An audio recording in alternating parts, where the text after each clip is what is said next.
What's up guys, welcome back to my channel Anime Fiction. I'm back with a new episode of What If Naruto Was Teleported to Another World Part 17. And if you did enjoy the video, consider a like, and if you're new to my channel and have more content, subscribe and hit the notification bell for more crossover fictions with a twist.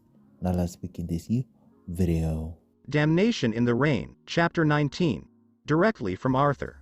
Considering all the weird stuff I've written, I believe this is one of the darkest things I've ever written.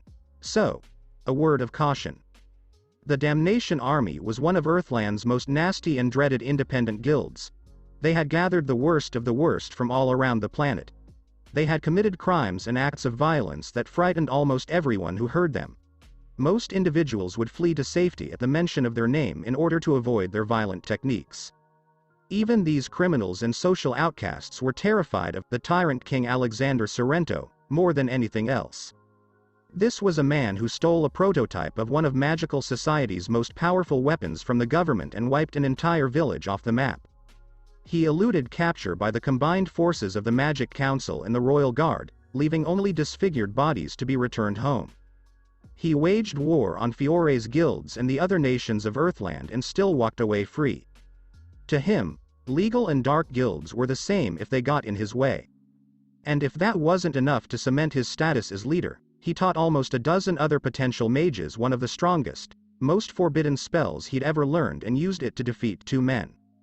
They didn't even have the courage to confront him about killing nearly 100 of his fallen subordinates merely to get the shot. Sorrento stood motionless and silent as he assessed the devastation he had caused. The terrain was irreparably damaged by 11 abyss breaks fired at the same time at the same target. The mountain and forest had vanished, leaving only gray ash and dust. Like a scar on the world's face. The black clouds above them began to rumble and wail.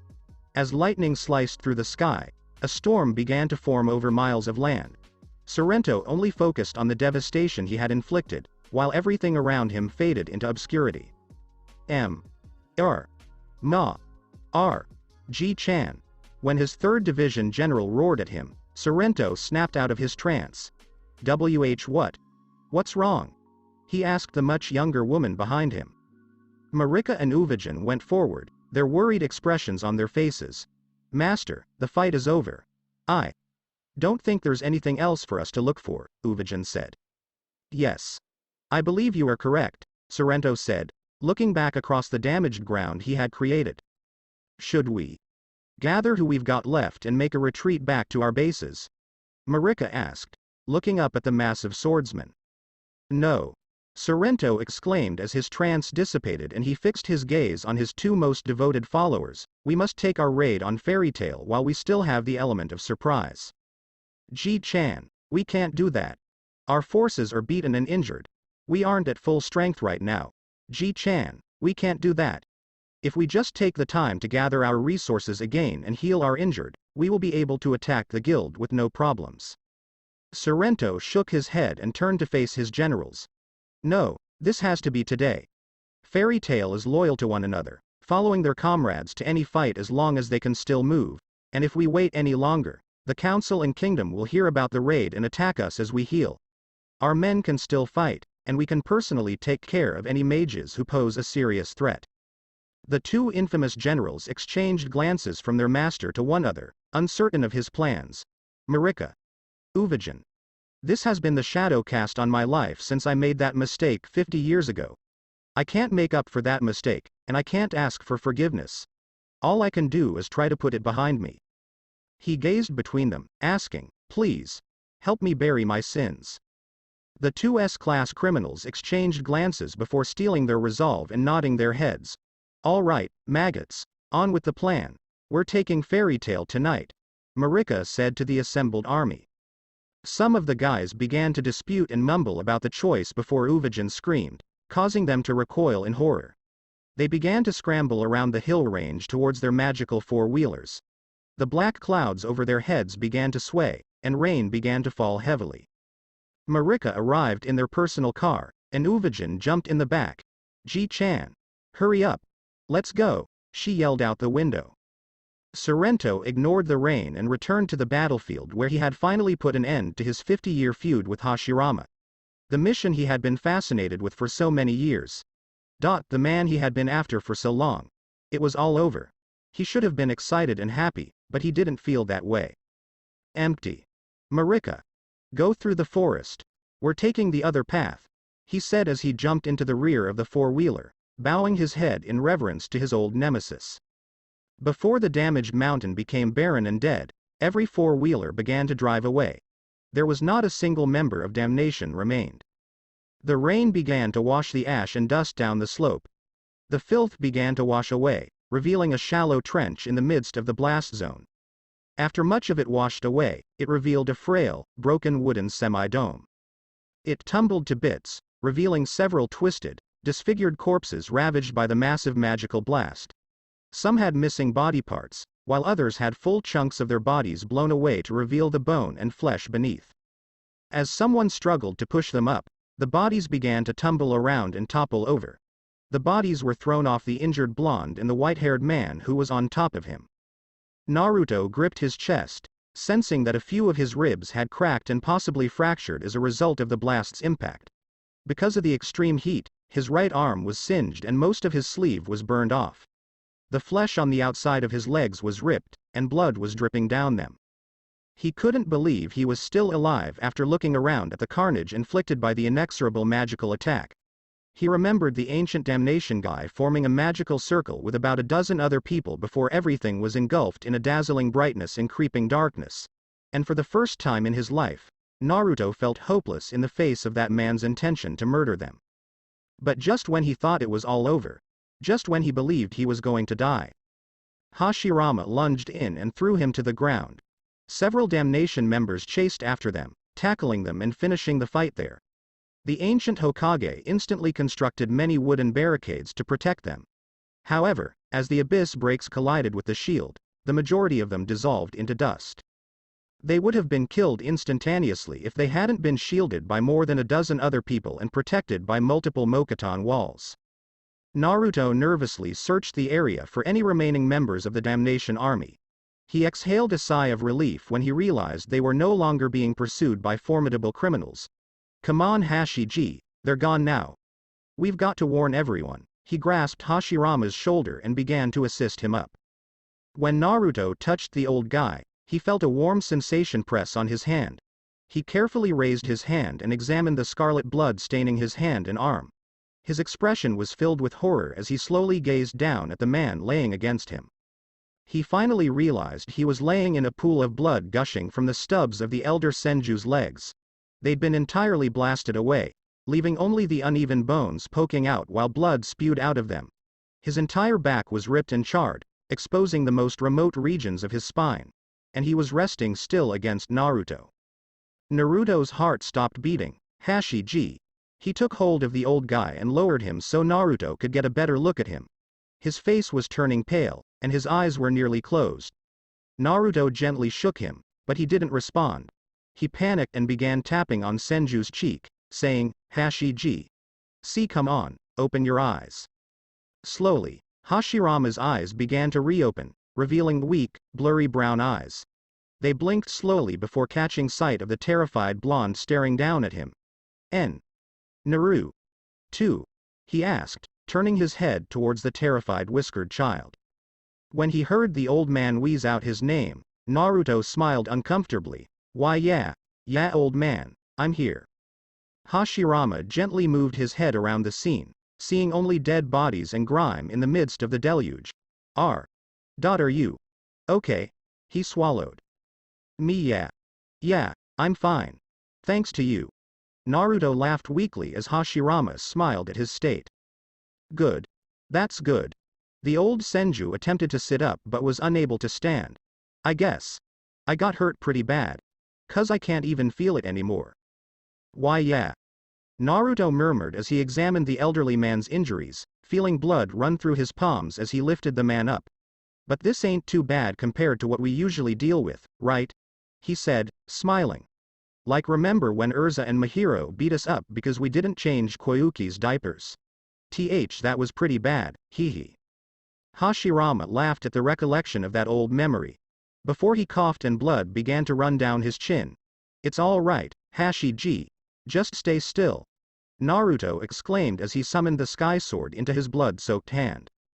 He pressed it against the injured man's body and channeled his power into it, creating a subtle emerald glow. He waited for the magical item to work and heal the broken man. But it was hardly functional. The blood continued to flow, and the wounds remained open. Naruto's eyes shrank in dread as he approached hyperventilation. What's wrong? Why isn't it working? He asked, looking over the blade and the injured guy. Before the realization struck him once more. Hashirama just had chakra, and he experienced a similar problem years before. I don't have any magic, Naruto. And magic healing like that won't work for someone like me. Hashirama said with a sad smile and a little lowering of his head. Fuck. Naruto tossed the sword away and re-held the man. Fine. Then let's just head back home. Ba-chan can heal you. If she could put me back together, I'm sure she can fix you. Just wait, oh. Hashirama grabbed Naruto's arm, causing him to come to a halt and gaze down at the bloodied guy.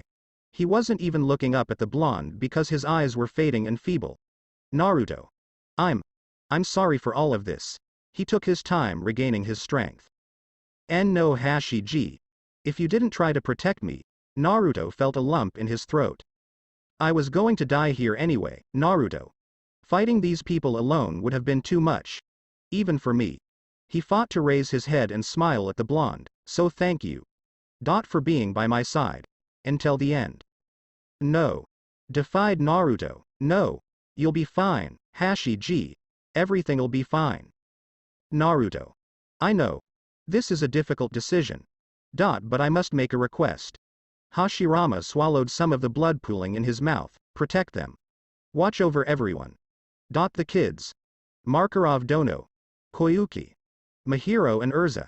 It's hard but someone needs to watch out for them. And I know you can protect them. Like you always do. Naruto's entire body ridged as the elderly Senju's voice began to weaken to barely a whisper. He tried to reassure the old guy in his arms that he would return home and meet everyone again. But he didn't have the heart to lie any longer. Naruto simply nodded. Yeah. Oh okay Hashi-ji. I promise. Thank you Naruto. For giving me another chance. And helping me find the light again. Hashirama said as he tightened his grip on the boy's arm. Thank you. Hashirama's hand became limp and dropped from Naruto's arm. As Hashirama's head slumped down and his eyes slowly closed, Naruto felt a shudder run down his spine.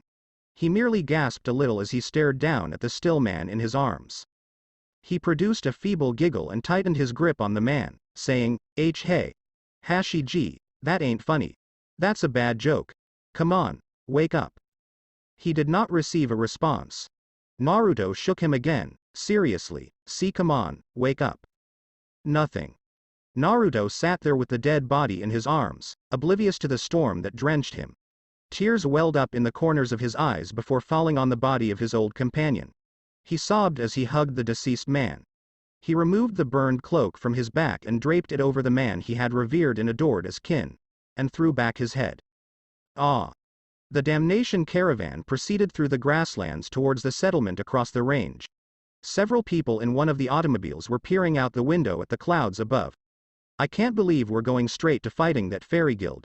Can we even fight them now that we've lost so many of our guys? One of them sighed and adjusted his seat. Stop worrying. We still have more than 3 times the number of people in our group than they do, and we can still fight, one of the group members said as he focused on healing a bruise on his arm. Plus, Uvajin-sama is traveling with the 3rd general and the master to flank the fairies from the side. Most of them will be dead, so we won't have to worry about sustaining any more damage. Yes, but I hear the guild has a slew of talented and skilled mages, and their master is a wizard saint, just like Sorrento was back in the day. We must brace ourselves for casualties and... Hey guys. The 4-wheeler driver cried out to the party inside the wagon. I think something's up with the stars in the sky. You idiot, you can't see the stars. There's a storm, the sky is covered, one member said to the driver, as if he was speaking gibberish. Then, what the hell are those lights in the sky? When they looked up, they noticed dozens of brilliant lights shining behind the rain cover. For a brief while, the lights shone even brighter and began to plummet towards the 4-wheelers. Starlight is raining. Light began to strike the plane's bulk area, destroying and shattering scores of Damnation's four-wheelers. "What the—" all of the forces not harmed by the attack exclaimed as they left their trucks and examined the devastation. A silver-winged angel appeared in front of them, holding a sword in each hand and several others floating behind her. She stared up at them, her mismatched eyes filled with rage. "Circle sword," says the narrator. The automobiles were slashed, as did any criminals she could reach. A towering shadow ran as fast as he could behind her and jumped into the air. He returned to the ground and punched it, destroying everything around him with his crash. Another man stood up and clasped his hands together, producing lights between them. He jumped up and landed on one of the four-wheelers, smashing it and sending an electric pulse in all directions. After the dust settled, Damnation members dragged themselves out of the rubble to get a better sight at their pursuers. A towering shirtless man with vivid orange hair and a wicked scowl.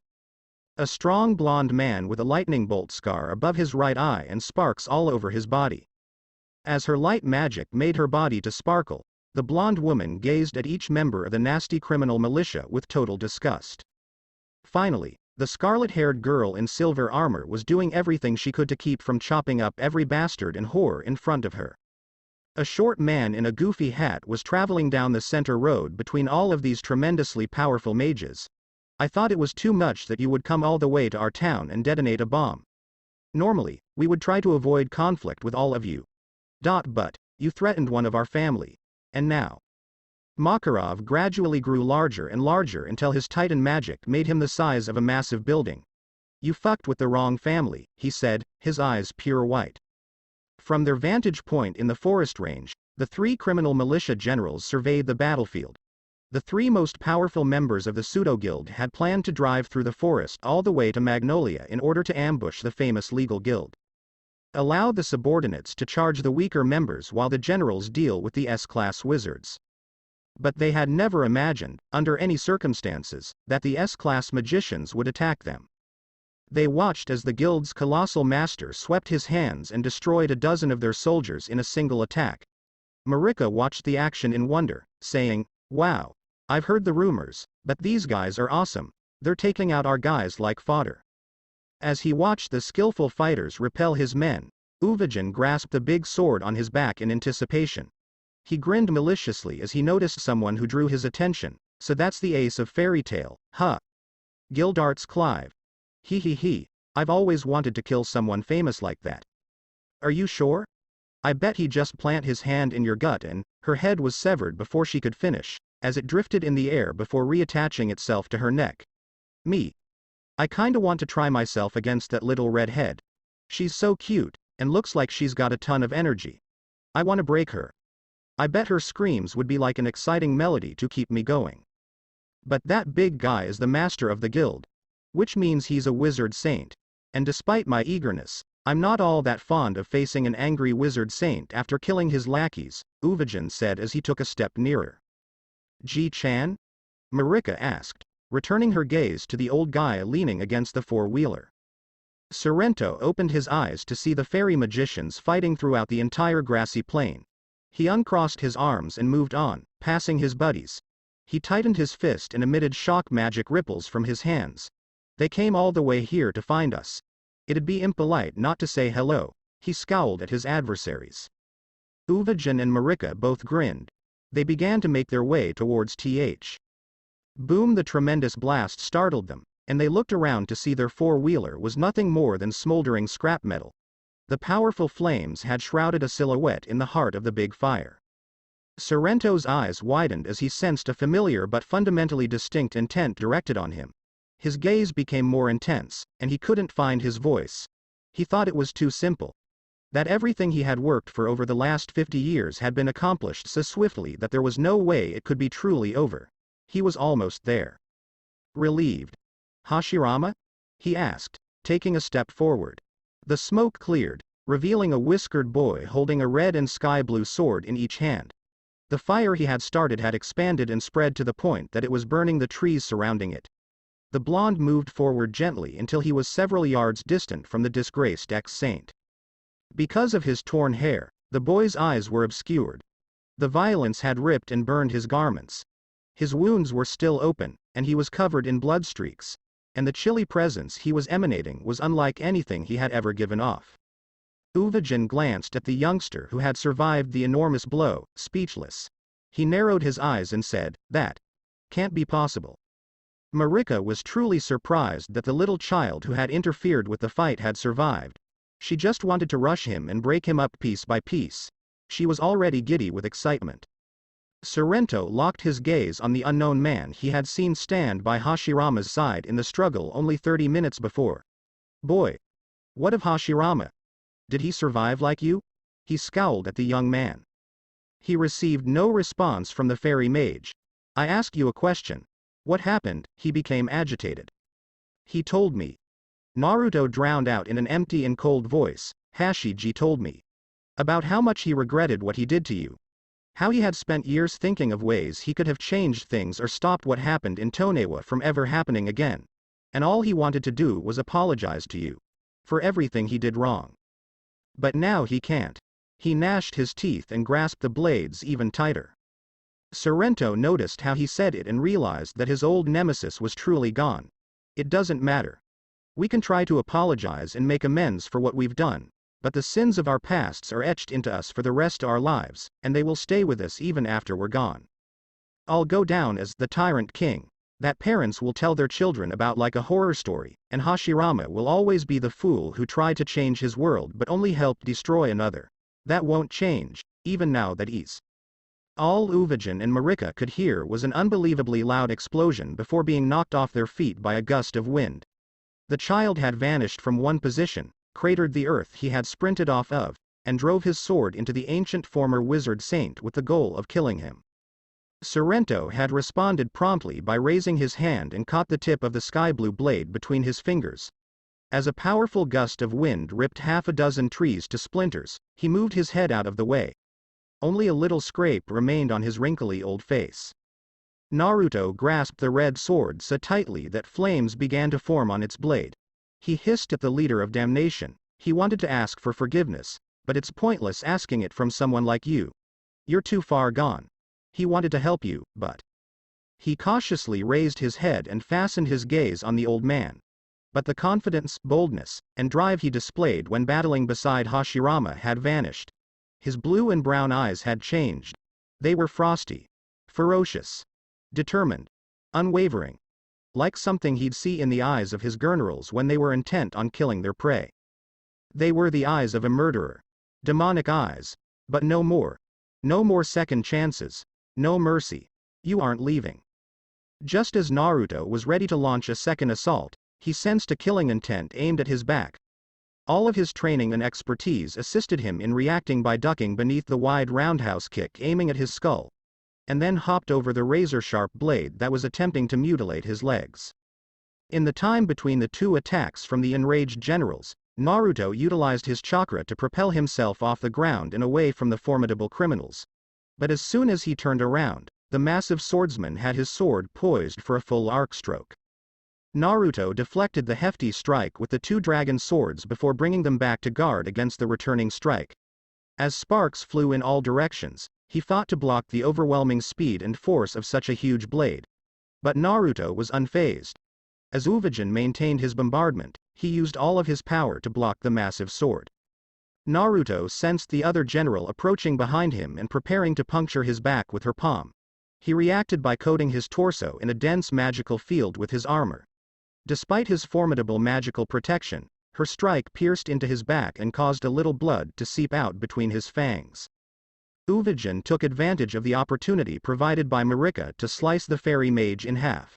The blonde boy, on the other hand, lifted the sky blue sword and used wind to try to dissuade the enormous sword. This did not change the power and speed it had already acquired, and it utterly smashed the wind dragon blade. Naruto took advantage of the opportunity to activate the fire dragon sword and produce an immense ball of fire around himself using his wind chakra. Marika and Uvijin jumped away from the inferno just as it jumped into the air and disintegrated, allowing the child to land on his feet. He returned the same deadly stare and grabbed the fire sword with both hands. The Damnation Army's 3rd Division general lowered herself into a lengthy martial arts stance and faced the whiskered lad. In front of his guild master, The 2nd Division General took a defensive position with his enormous sword, and the 1st Division General simply walked over to a tree and observed as the battle began. The threat of the bombing had begun to fade in Magnolia. The civilians had all fled to Cardia Cathedral in the city center until it was pronounced safe for them to return. The Fairy Tale Guild on the outskirts of town has a tense vibe around it. If you peeked inside, you would see each and every member's anxious, conflicted, and concerned countenance. "Damn it. Let me go," shouted Natsu as he flailed his legs around in an attempt to wiggle free from Elfman's iron grip. "Natsu. Calm down." Lasana tried to reassure him while holding a terrified Happy in her arms. "Master told us to stay here while they are gone. How can we just sit here and do nothing?" Mahiro and Urza ran away because Hashirama Ji-chan and Naruto vanished, and Ji-chan, Gildarts, and Laxus followed them. Natsu exclaimed, "We need to help them." "We can't, Natsu." Elfman fought to keep him in place. "Why not?" "Master told us to stay because we would only get in the way," Mikao said, looking at the youngster like he was a stupid child. "That's never stopped us before," exclaimed Wakaba, rising from his seat. "You idiot. Are you defying the master's order? I disagree with the notion that we should just leave them alone out there." "That's it," Gray exclaimed as he began to head towards the door. "We have to follow after them. They'll need all the help they can get." "No, Gray," Kana cried, grabbing his arm. "If Ji-san only called out guys like Laxus and Gildarts, this would be too much for us. Naruto and Hashirama Ji-san are out there. Urza and Mahiro can't find them. Our family is out there all by themselves, and we're just sitting here with our thumbs up our asses. Do you really think we all want to sit here? We want to be out there, too?" The guild began to fall apart. Members began to dispute and yell at one another. While their master and the S-class wizards were out there doing whatever was taking so long, everyone had their own ideas about what to do. Levi sobbed quietly at one of the tables, her arms around her knees. Her shoulders shook as little tears streamed down her cheeks. "It's happening again. Just like before. All of it again." Mira was oblivious to the infighting going on around her. She was just standing at the guild entrance, staring out at the rain. Every fiber of her existence begged her to rush through the street, through the town, and rejoin Urza and the others. However, she had Koyuki safely in her arms. Mahiro assigned her the task of protecting the young child while they were away. And for now, that was the most crucial thing she could do. They left her here to safeguard the guild in the town, and she was going to do everything she could to make that wish come true. Koyuki glanced out at the heavy gray sky, concerned about everyone fighting around her. Mama." Her eyes wet slightly. "Ah." Naruto swung the sword as hard as he could, generating a massive arc of fire that burnt the land it struck. He kept swinging it out, fueling the already raging forest fire that engulfed them. But it didn't matter how quick or large he made the flames because he couldn't hit his goal. "Ahahaha. Come on, kiddo. Where has all that rage and certainty gone?" Marika chuckled, flipping over the blonde boy's attempt to cut and burn her. Naruto desperately swung his blade out until it was nothing but a red blur, and she just laughed. But the veteran martial artist simply stepped back, evading the blade by a hair's breadth, and smirking at the unlucky blonde. Naruto became even more enraged by her joking behavior throughout their fight and gathered his wind chakra into his legs. He whirled and kicked at her falling form, blasting 2 quick waves of sharp air at her. The Justu slammed into her, tearing her apart and damaging the woods behind her. But Naruto was surprised to see the body parts flying through the air before reconnecting and rejoining the woman who smirked at him and said, "He, gotta try a little harder than that." Uvajin only shook his head, exhausted. Before she finally finished up, this woman enjoyed playing with her prey. Naruto gritted his teeth and charged forward, slicing into the woman but only becoming angrier as she reassembled herself. He even raised the flames surrounding the blade, but she simply enlarged the gap to be just out of reach. He swung as hard as he could while she laughed heartily at his attempts. She was only playing with him. Naruto made a wide slash at Marika's neck, but instead of allowing it to harm her, she simply leaned back. The light-hearted glint in her eyes had gone ferocious, and a nasty smirk had formed on her face. She clenched her muscles and threw her arms in, striking the blade on all sides and breaking the steel. Naruto was surprised until Marika came in and began landing swift and devastatingly forceful blows against his left side. Naruto felt blood coming up in his mouth, but he didn't stop.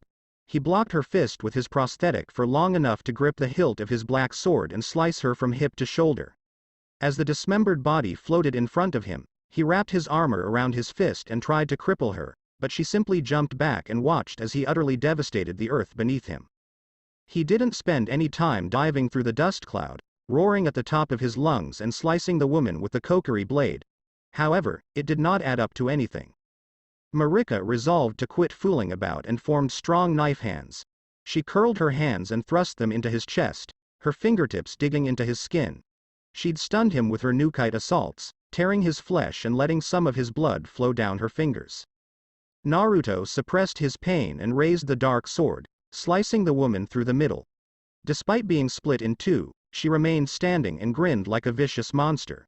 She gathered herself and side-kicked him in the gut, felt the boy's stomach rupture slightly as a result of her hard strike. Naruto's eyes widened as blood gushed from his mouth, sending him flying backwards before landing on the ground. Marika chuckled again as she saw the injured boy struggling to get to his knees. "You're actually a lot of fun. Super strong. Always have something up your sleeve. And you're still ready to play even though your gut is probably feeling like mush right now. But hey, I think this little playtime is about over now, huh?" Naruto roared and drew a gleaming white blade from his re-equipped place. To silence her, he stabbed it through the side of her skull, penetrating into her temple and physically separating her eyes horizontally. For a brief while, everything fell silent as Naruto breathed heavily and his eyes were obscured by his hair. Even though she was carrying a sword in her head, Marika seemed unconcerned. "Are you still trying? Hasn't it pierced your thick little head yet? My break-apart magic means I'm not hurt by your swords. And I'll dodge every punch you throw at me. You can't hurt." Before she could finish, the blade began to glow through the pouring rain. When Marika realized this, she stopped teasing. Uvajin was taken aback by what was happening, and Sorrento quickly recognized what was going on. But before one of them could say anything, Naruto lifted his head and gave her the same frigid glare. Shine. Their vision was obscured by a brilliant, gleaming white light. It was as if the sun had suddenly appeared in front of them. It ached to keep looking at it because it was so bright. They closed their eyes to avoid going blind, till the light finally faded and they saw the consequences. Marika shouted as she covered her face with her hands, blood streaming down her cheeks from where the strong light had seared the inside of her eyes. She stumbled back and yelled at the top of her lungs, "Oh God, it hurts. It hurts.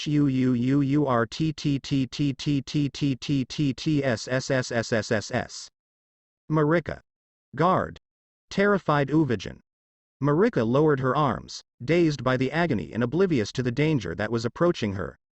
Naruto had his left titanium fist clenched as fiercely as he could. He poured all of the strength he could muster from the demonically strengthened arm he'd gotten from Kurama's chakra into it, and he had it totally covered in the armor he had spent so much time training with.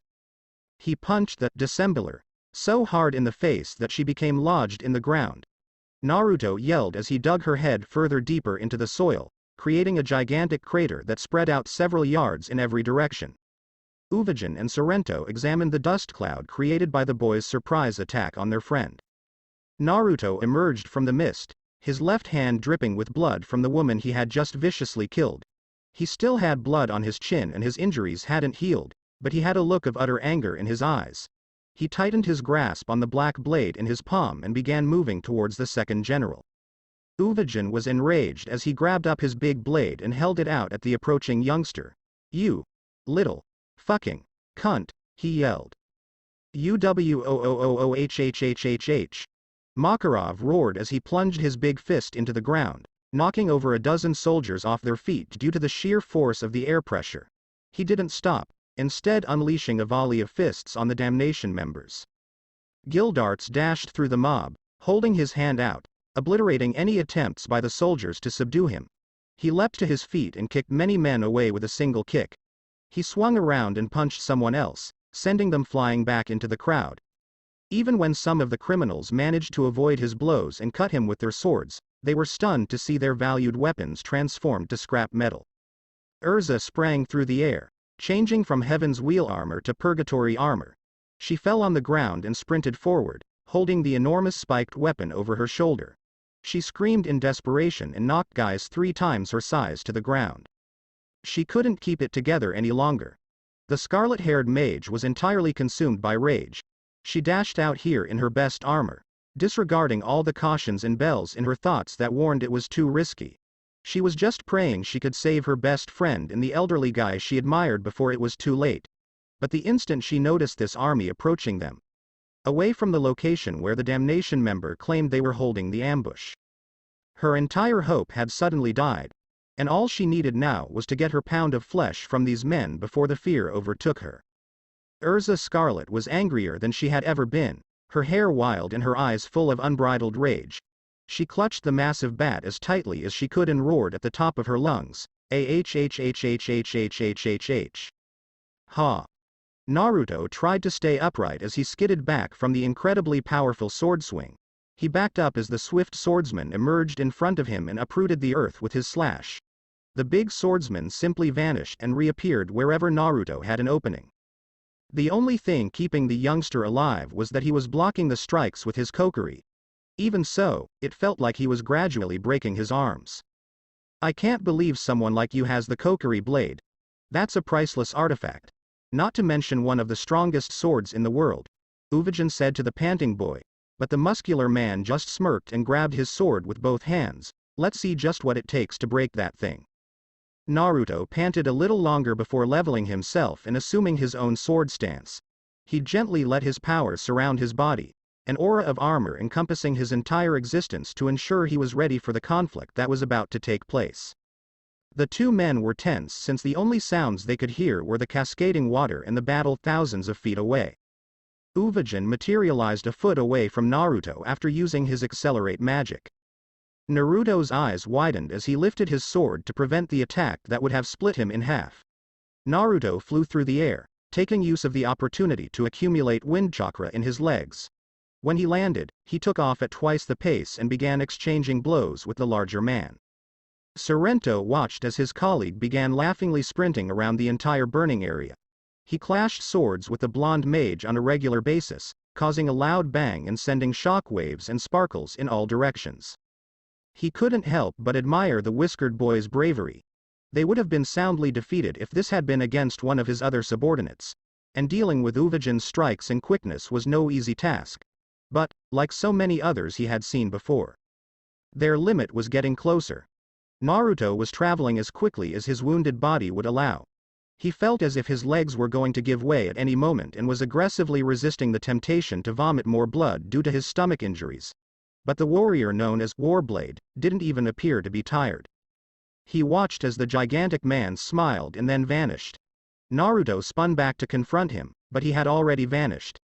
The figure was moving faster and faster, leaving behind afterimages all across the barren clearing. Naruto recognized one of the dozens of Uvijin running towards him as the genuine article.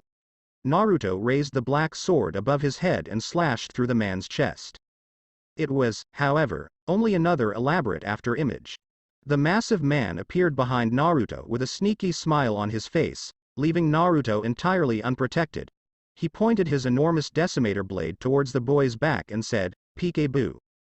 He slashed upward, leaving a large cut across the whiskered boy's back. Naruto lurched forward, feeling excruciating anguish sweep over him. He slid forward onto his knees, trying not to cry in pain. Uvijin was amazed that the attack did not sever the boy's spine. Maybe that tiny magic aura thing he employed was more powerful than he expected. It had to have stopped his sword just short of causing irreversible harm to his back. However, the Warblade chose not to dwell on it. He raised his enormous sword above his head and slashed the injured youngster. He felt the ground break beneath his feet and knew he'd won the war. Until he saw the fairy mage with the black blade over his head and stopped the attack. And he was grasping the blade so tightly with his prosthetic that his fingers had sunk into the very durable metal. "Let go of my sword." Uvijin fought to take the sword from the younger man's hold due to his enormously powerful grip. He yanked back and forth, causing the blonde boy to stagger a little, but he never released grasp of the sword. "You little shit. I said let it go."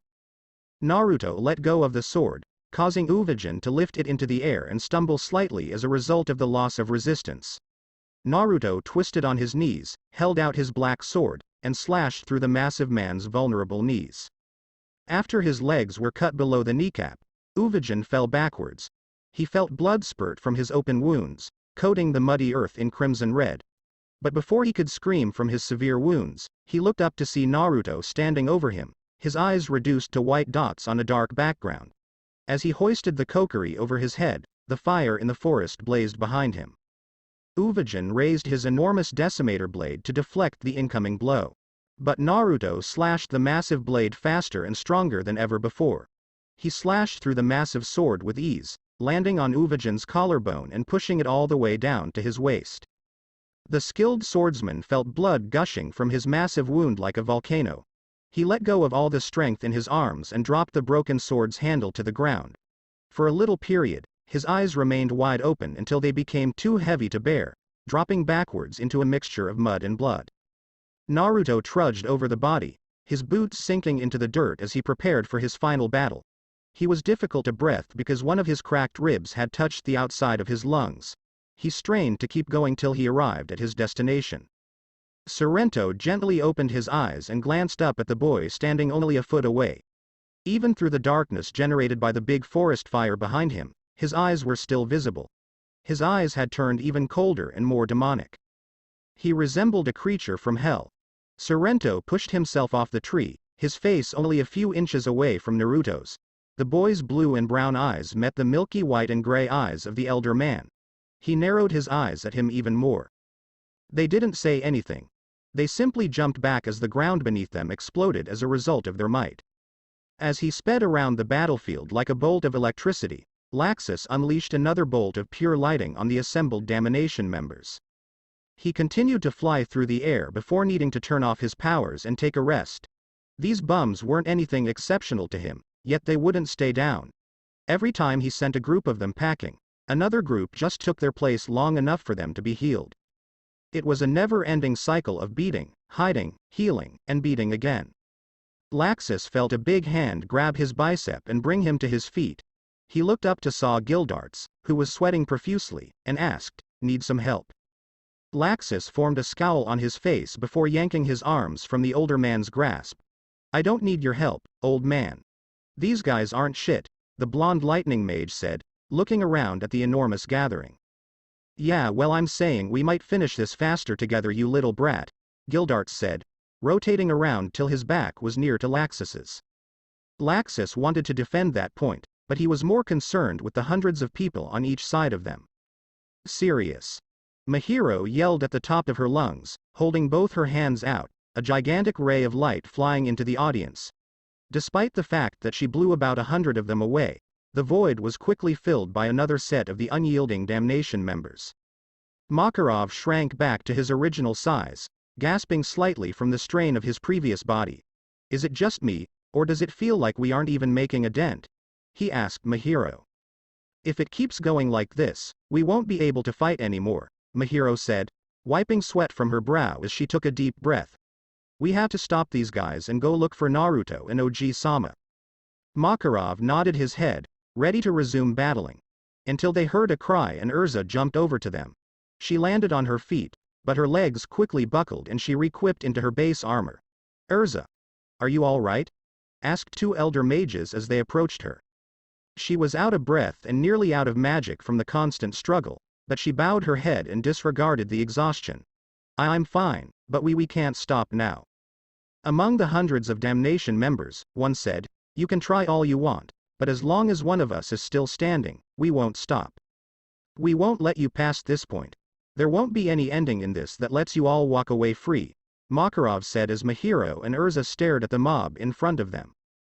Big words from a tired old geezer. The Damnation members laughed. "If we can take out that other old man, you can't be any more challenging." The fairy mages who overheard the criminals mocking them took note of what they said. What did you say?" Mahiro's throat tightened. "What did you do to our comrades?" Urza cried over the thunder and rain, an old man and a blonde boy with whiskers. "Where are they?" Before they began to smirk, several Damnation members took a second to look between each other for the answer. They returned their gaze to the powerful mages, saying, "You won't find them anywhere." When Makarov and Mahiro heard that, their eyes widened.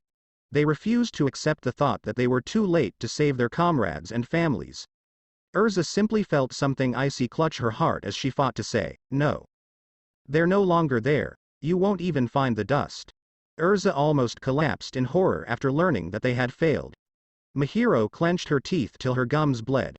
Her light magic engulfed her entire body as she prepared to annihilate the adversaries in front of her. Makarov stopped her from attacking by putting his palm in front of her. His eyes were hidden behind his hair, and he said coldly, "I'm giving you to the count of 3. Leave now and never stand before any of us again." "Is that supposed to scare us, little man? What part of this looks like you have any leverage to be making demands?" shouted one of the men. 1. Makarov muttered as he gradually grew in size. "You obviously have no idea who you're up against." 2. Clapped the old guild master's hands together. "We are Damnation," says the narrator. 3. He extended his hand slightly, revealing a globe of light between them. RRRAAHHHHHHHHHHHHH.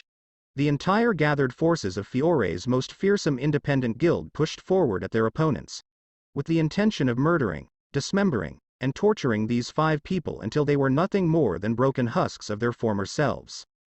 But the elderly giant had only recently released the orb of light onto the charging multitudes. And every subordinate Damnation member present at the time was bathed in the light of fairy law.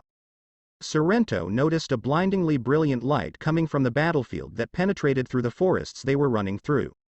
But that wasn't important just now. If his troops were defeated, he would be left alone to battle the remaining fairy tale magicians. Right now, his focus was on the bleeding boy who was intent on killing him. RRRAAAHHHHHHH. Naruto swung the kokiri and felt tremendous resistance when it collided with a ball of shock magic. But that didn't stop him. As his blows ripped up the trees around them, he kept swinging the black blade as hard as he could against the older mage's barrier. Naruto summoned his wind chakra and unleashed a barrage of storm fists on the old guy. But he merely stood there and swatted away all of the jutsu assaults with his palm. Naruto slammed his foot into the ground, gathering as much armor as he could into his left shoulder before charging in. Sorrento reached up and grasped the shoulder, which threatened to break his sternum. Naruto pushed forward, causing his opponent's feet to skid over the ground. He pushed and pushed, but the old man's hands didn't shake at all from his enormous charge. The Tyrant King decided to quit fooling around and thrust his hands up, knocking the boy to the ground. He slapped, elbowed, and punched the boy in the chest hard enough to knock him down. Naruto's eyesight blurred, but he seized the puncher's hand and threw a high kick at his head.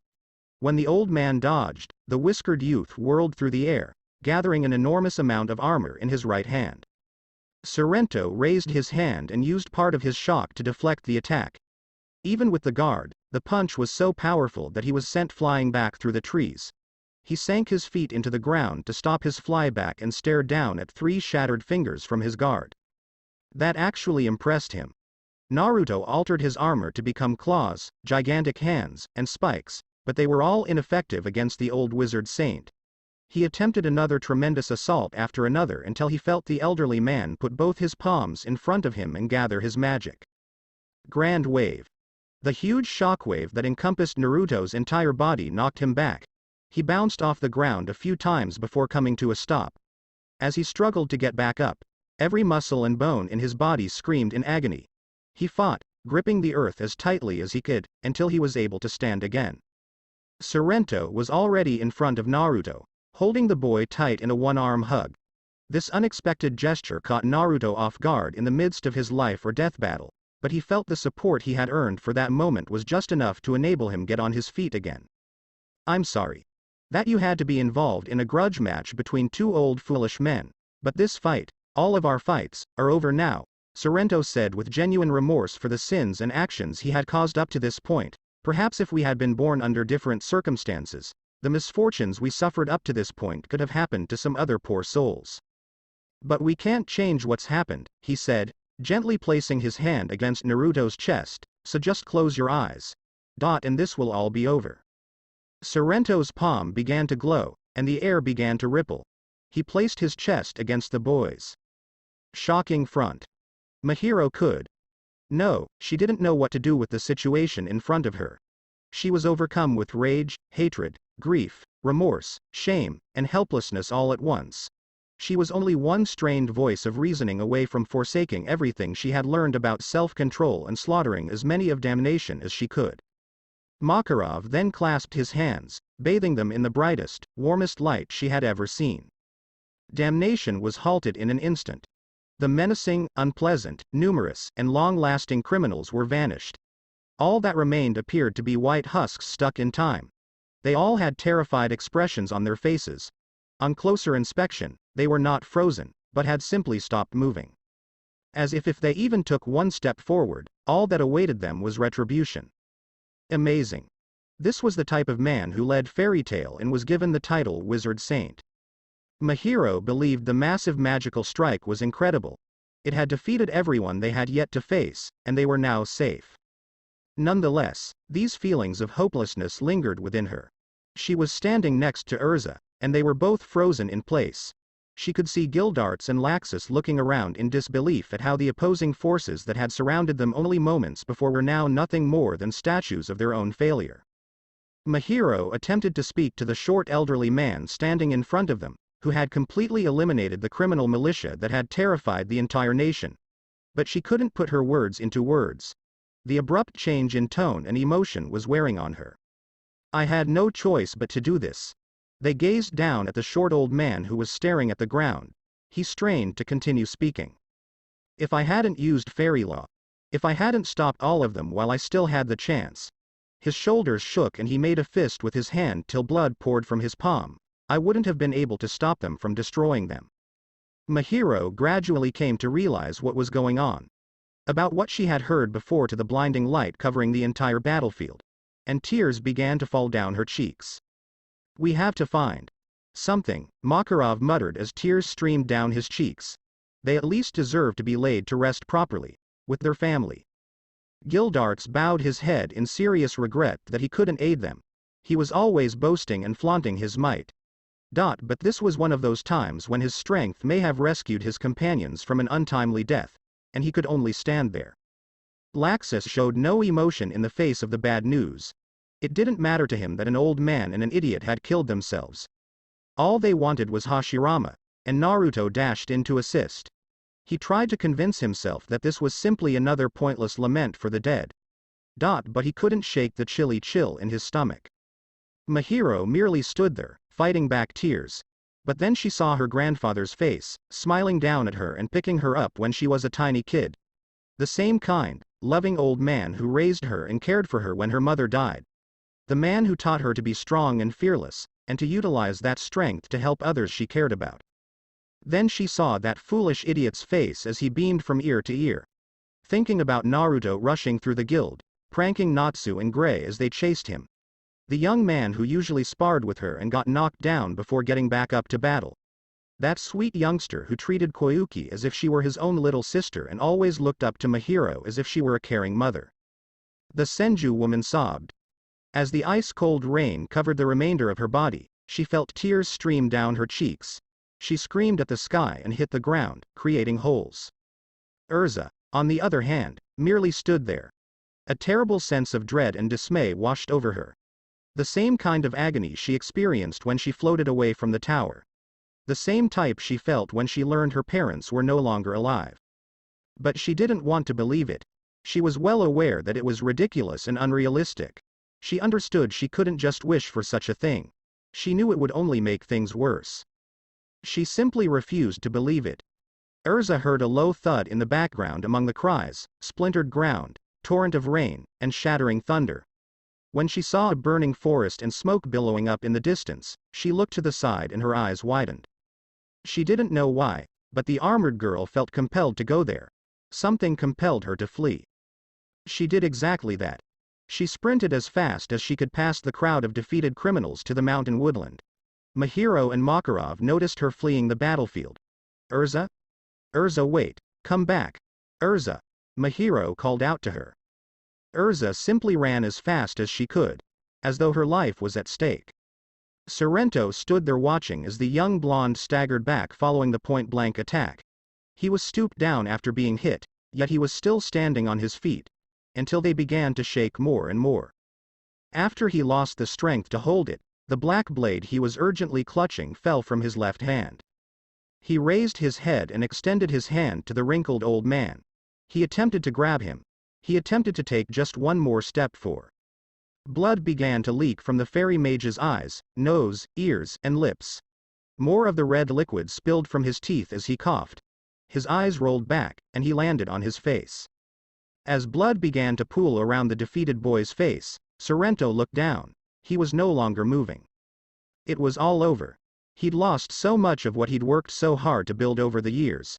His closest subordinates had all left. And the fairy tale magicians had defeated the majority of his army. Sorrento was actually empty. He hadn't felt like this in years.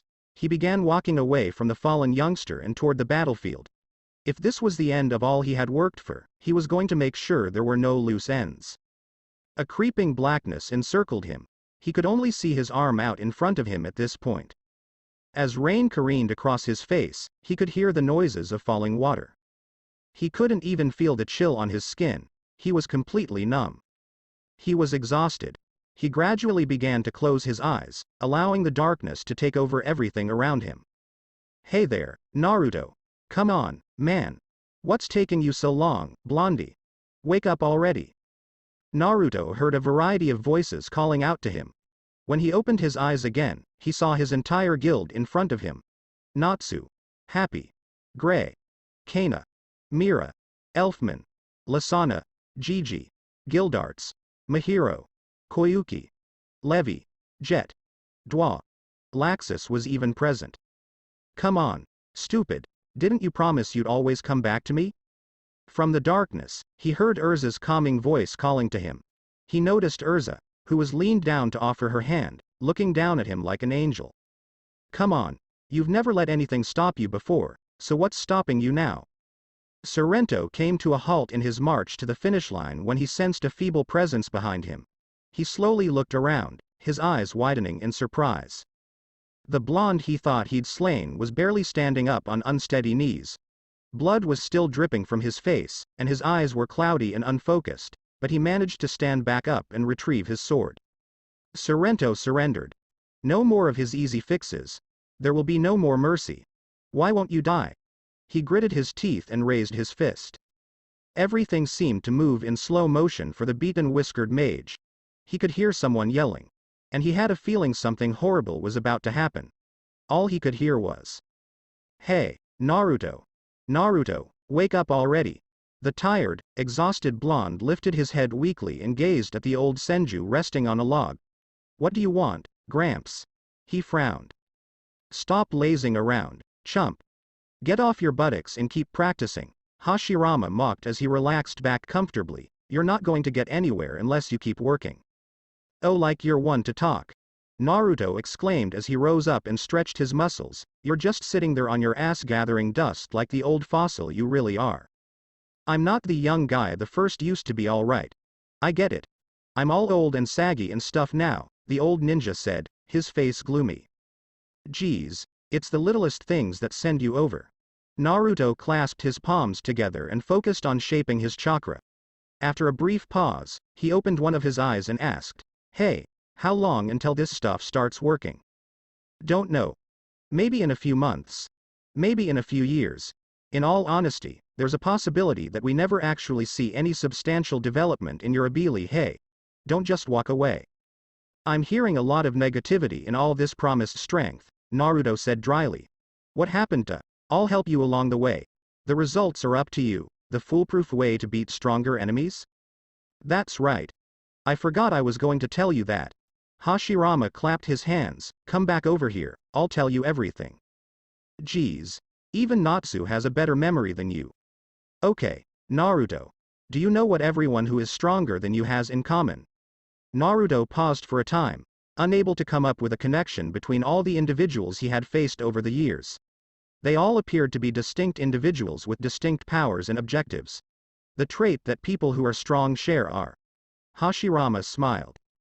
They can easily kill you without even trying because you are nothing to them. For a minute, Naruto just stood there staring at the old man. Until he turned around and began to walk away. Wait. I'm not finished. Sure sounded like you were. Okay. Naruto, would you lose to that hyperactive little pink-haired kid in the guild who can't sit still? Natsu. Hell no. Naruto said firmly, tightening his hand. If he tried to fight me, I'd punch that crazy bastard over the head and plant him in the ground. No sweat. So you're saying Natsu isn't strong at all? Hashirama inquired. Naruto paused for a bit before shaking his head. Well, no, he is undeniably powerful. It's only you believe you are stronger and that you have nothing to fear from someone you know is weaker than you. Naruto nodded in guilt as Hashirama finished his sentence. Yeah. But the truth is, if Natsu got a good hit in on you, would you be hurt by it? Naruto nodded in agreement as he imagined taking one of the countless blows he witnessed the Dragon Slayer deliver every day. Most of us feel the same way. If we got into a fight, I'm pretty sure I could kick your ass. But if you caught me off guard or weakened me, I don't think I'd stand a chance. Naruto, we spend years and years training ourselves to be the strongest we could imagine, Hashirama said, leaning forward slightly. And when we finally attain that level, we are proud of ourselves, believing that no one we meet after that will be able to stand up to us. For some of us, we don't register anyone we fight against as a threat anymore, Hashirama reflected. Others put their all into whatever they do because it's the only way they can get that rush anymore. We might even participate in a fight against someone who is putting their all into it because we enjoy seeing them break down. And that's a weakness they all have, Naruto said, seeing the look in Hashirama's eyes before he looked back up at him. They will not consider you a genuine threat. They'll just stare at you like you're a miserable insect crawling through muck. And when they do, you have the option to strike them down. It's perilous. And a razor-thin attack window. To truly hit them, you'd have to put your life on the line. But when their dominance takes over, they let down their guard and become vulnerable. Naruto recalled several of his previous battles. That's how he defeated Mordro. That's how he surprised Hades. That's how he flew Oman away. They all thought he was defeated. And he used that opportunity to finish them out. Arrogance, Naruto. The arrogance of strength, Hashirama remarked severely as he regarded the young guy in the eyes. That is the flaw that all powerful guys have. It is present in all men. It is up to you to choose the right opportunity to strike.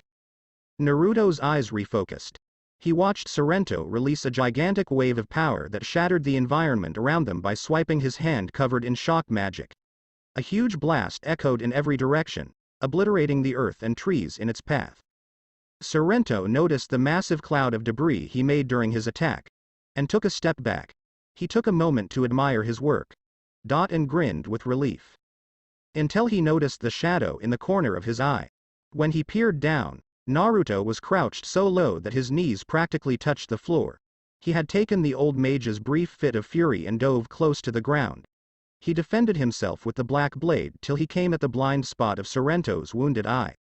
He clutched the kokiri as tightly as he could and glared up at Sorrento with deadly eyes.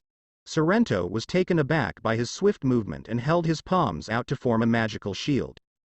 Swish! Naruto appeared in front of Sorrento. With the kokiri blade in his grasp, he extended his arm as far as it could go. For a brief moment, it appeared as if the world had stopped. As the rest of Sorrento's body tumbled backward, his top torso fell off. The black sword had slashed through him from his lower right ribs to his left shoulder. The last thing he remembered was Naruto's blade slicing into his heart. Blood spurted from the bifurcated corpse, coating the blonde boy's back and even more. As the light faded from the Tyrant King's eye, the severed torso lay on the ground. Naruto took a forward step. Then there was another. He simply continued going forward. He had no idea where to go. He was empty and chilly. He couldn't see anything anymore. He simply had an irrepressible need to flee the scene of his fury. Take it one step at a time. Only the sound of heavy rain could reach his ears. Just like in that cell all those years ago. Drip asterisk drip asterisk drip. Urza dashed up the hill and into the woods. She felt dragged towards the forest fire in the midst of nowhere. She continued to run until she heard a twig shatter in front of her. She came to a halt and braced herself for whatever was to come. As the rain poured in between the trees, she looked at the darkness. Urza braced herself for anything until she noticed a familiar head of blonde hair approaching her. A wave of relief and ecstasy rushed over her, and she almost yelled out in delight, "Naru!" Then she froze in terror. Naruto stumbled forward, gaping wounds covering his body. His clothes were stained with blood. Some of it had already dried, but the remainder appeared to be new. As he continued limping towards her, he didn't even notice she was there in front of him. His eyes appeared empty and uninteresting. She took a step towards him and extended her hand to touch him. "Naruto?" she said, as though she couldn't believe it was him. He stumbled forward, and she snatched him into her arms. As she dropped them to the ground, his chin rested on her shoulder. She clutched his body and felt the blood run down her gauntlets. She could feel his skin becoming colder and his breathing becoming slower and slower against her ear. "Naruto!" she exclaimed as tears streamed down her cheeks. "Stay with me, Naruto. Everything is fine. We're all here to help you. Please keep your eyes open. I apologize. I apologize for not being able to reach you sooner, but please remain alert." Urza became more terrified as his eyes gradually closed. She clung to him and cried, "Naruto! Naruto!" To be continued. That's it for this podcast. Thanks for listening to this video. I hope you did enjoy this part of the story, and if you did, like, share, and subscribe for more. And thank you all for happy support, and have a great day.